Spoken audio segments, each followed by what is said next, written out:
Greetings. Strictly Medicinal Materia Medica course.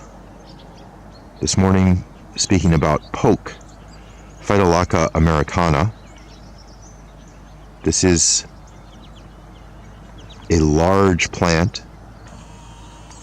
in the family Phytolaccaceae. It has a deeply delving root, these smooth green leaves, and delightful purple berries, which occur in long clusters that dangle. The birds have taken care of most of the berries on this particular plant. It is characteristic to its type, growing in a compost heap here in central Illinois. We are preparing for a Making Plant Medicine seminar. The day is September 30th in the year 2017. Well, poke is somewhat maligned as a plant. I was out here yesterday and my companion said, "Oh, that's a poisonous plant that grows around here." That was really about all he knew about it. So the first information he got was that it was a poisonous plant to be avoided. Of course, the only difference between a poison and a medicine is dosage. So poke as a medicinal plant is usually used at low dosage. As a food, it's used as what was colloquially known as poke salad. Poke salad is the early spring sprout, or what we call these days the spring green of the poke plant, which is harvested in the early spring when it emerges and simmered in 2 changes of water before it's consumed. This is a traditional American food which is used throughout the zone of this plant, which is quite extensive. We're in a zone 4 here. I would say that safely the plant grows in a zone 3 to 9 and is generally seeded in by birds that eat the berries and then drop the seeds. So you see the plant occurring oftentimes along fence lines where the birds sit and rest and digest and drop the seed down into the fertile soil where it's neither mowed nor plowed, and so has room to grow on the fence lines in the American Midwest. Now, the plant quickly develops from the spring green stage and produces this large, ranging, sprangling, gangly plant with the rather beautiful flowers and the rather enticing looking purple berries. See if I can go in a little bit. There were a few berries hanging right there. You can see the green berries, and then they're ripening into purple at the end of the cluster. A few that the birds haven't eaten yet. That means that even though they look like they're ripe to us, they're not completely ripe. The birds are a better judge of that than Homo sapiens. Now the berries and the large, almost man-shaped, fleshy, beige root of the plant are the 2 parts that are used in herbal medicine. Poke is a stimulant. Some would even say an active stimulant on the verging on a poison to the lymphatic system in the human organism. And so, for instance, if one were to use the berries for quotes unquote rushing the lymph trying to dispel toxic elements that might be in the body. The plant is used typically to arrest swelling of lymph nodes and to detoxify the body, especially in the case of really serious conditions such as cancer.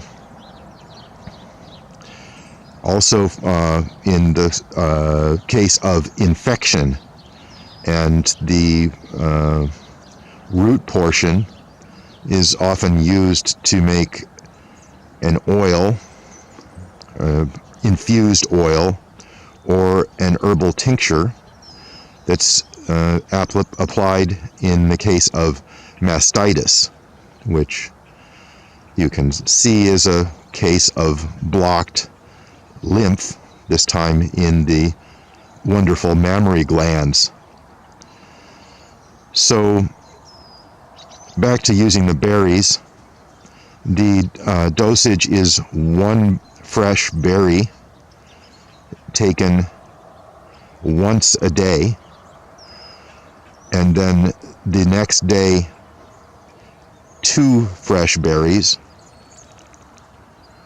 and then the next day 3 fresh berries, and one continues in this manner until diarrhea occurs, and then one backs off on the dosage, 1 berry, so that if you were taking 6 berries and you experienced diarrhea, then the next day you would take 5 berries, and on until the course of treatment is complete.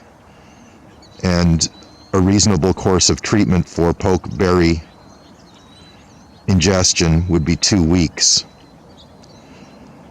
Now, of course, this is done only in an instance where there is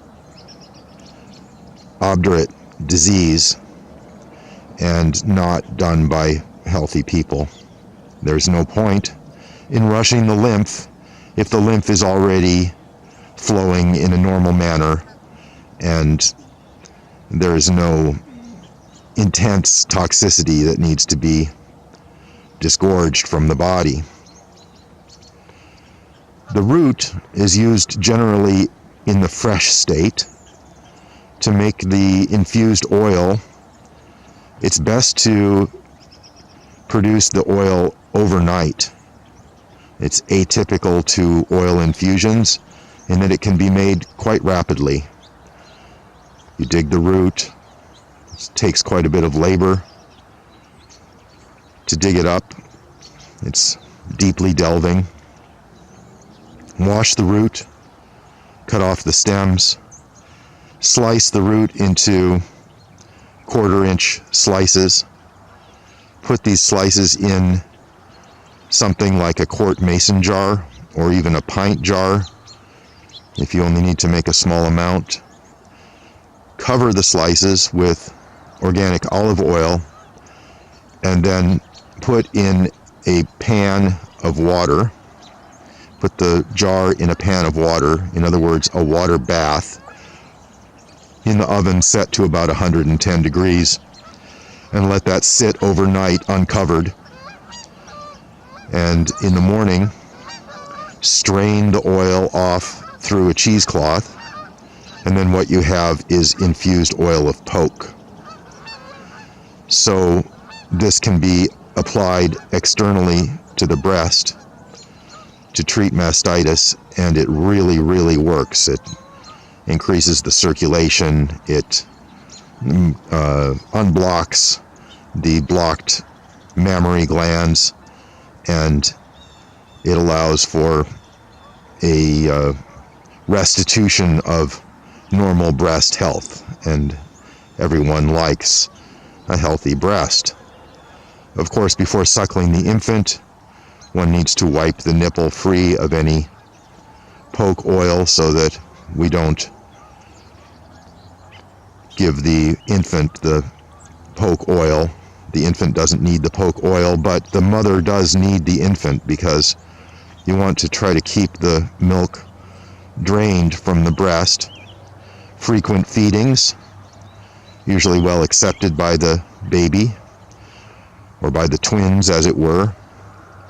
The cause of mastitis oftentimes is a lack of sufficient drainage of the breast milk and a blocking up of same. So this therapy can continue until the swelling and the pain of the mastitis are gone, and usually that takes a day or two. This therapy can be combined with a poultice of the steamed poke leaves or a poultice of steamed mullein leaves, Verbascum thapsus, and that too will have a tendency to bring more circulation and break up any blockage in the breast area.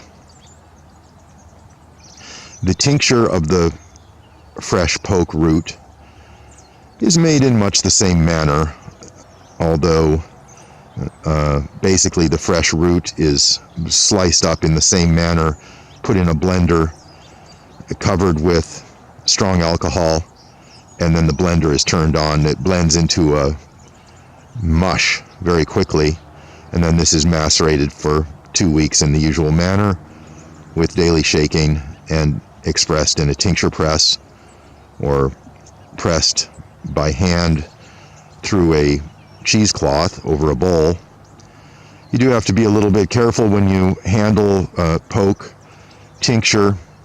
Oftentimes people will get a reaction to it, redness, swelling, pimply skin. This is because of the very potent nature of the plant and is not really a cause for alarm. One would then wash the hands and the symptoms would go away in a day or two. It can be uncomfortable. You might want to wear gloves. This would only be in really sensitive individuals. Other people would hand press poke tincture and there would really be no problem.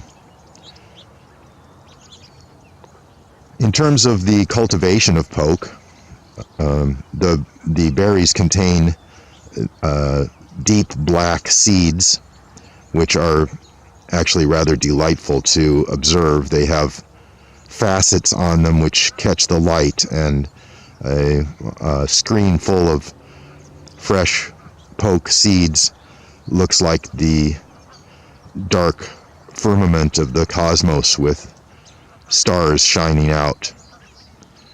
These seeds can be allowed to dry and then planted in the usual manner. They are instilled with inhibiting compounds and probably won't germinate immediately. I discovered this once when I had a contract to grow poke root, believe it or not, and I planted several rows of poke seeds in the field and was disgusted to find that they did not germinate within the expected 2 or 3 weeks. I retilled the area, planted spilanthes. It was the spring, the spilanthes grew, the spilanthes made its lovely bicolored buzz buttons. That was the Spilanthes acmella, or as they call it now, Acmella oleracea, the edible spilanthes. And after some time, in the middle of the summer, the poke germinated and grew up right through the spilanthes, flowered and made fruits. So I had 2 crops in the space of 1. And after I harvested the spilanthes, I harvested the poke roots, and everybody was happy, especially including me. Then there's really no way to hurry the process. A